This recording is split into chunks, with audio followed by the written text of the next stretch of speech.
नमस्कार सम्पूर्ण साहित्यिक मनहरूमा म श्याम लम्सालको तर्फबाट न्यानो साहित्यिक अभिवादन टक्राउन चाहन्छु।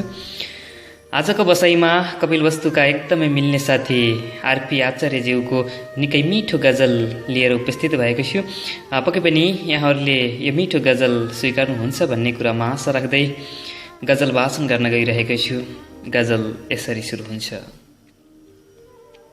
मनमा पलाएका आशाहरू मर्न नदेऊ है प्रिया, मनमा पलाएका आशाहरू मर्न नदेऊ है प्रिया, फुलिरहेका ती फूलहरू झर्न नदेऊ है प्रिया, फुलिरहेका ती फूलहरू झर्न नदेऊ है प्रिया, मनमा पलाएका आशाहरू मर्न नदेऊ है प्रिया।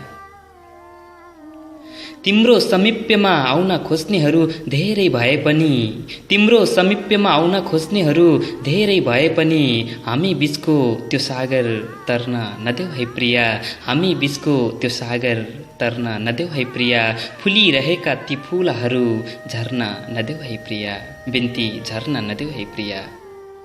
धेरैले सम्झाउँदै होलान् आज तिमीलाई, धेरैले सम्झाउँदै होलान् आज तिमीलाई, कसैको लागि आहा खुसी छर्न नदेऊ है प्रिया, कसैको लागि आहा खुसी छर्न नदेऊ है प्रिया, फुलिरहेका ती फूलहरू छर्न नदेऊ है प्रिया, बिन्ती छर्न नदेऊ है प्रिया।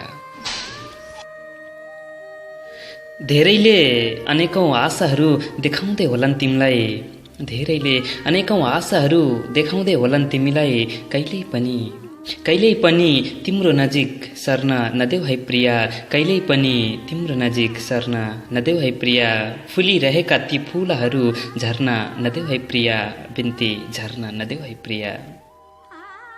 छल गरी तिमीलाई आफ्नो बनाउँछु भन्नेहरू, छल गरी तिमीलाई आफ्नो बनाउँछु भन्नेहरू, यदि आयो भने तिम्रो अघि पर्न नदेऊ है प्रिया, यदि आयो भने तिम्रो अघि पर्न नदेऊ है प्रिया, छल गरी तिमीलाई आफ्नो बनाउँछु भन्नेहरू, यदि आयो भने तिम्रो अघि पर्न नदेऊ है प्रिया, मनमा पलाएका आशाहरू मर्न नदेऊ है प्रिया, फुलिरहेका ती फूलहरू झर्न नदेऊ है प्रिया, फुलिरहेका ती फूलहरू झर्न नदेऊ है प्रिया, बिन्ती झर्न नदेऊ है प्रिया।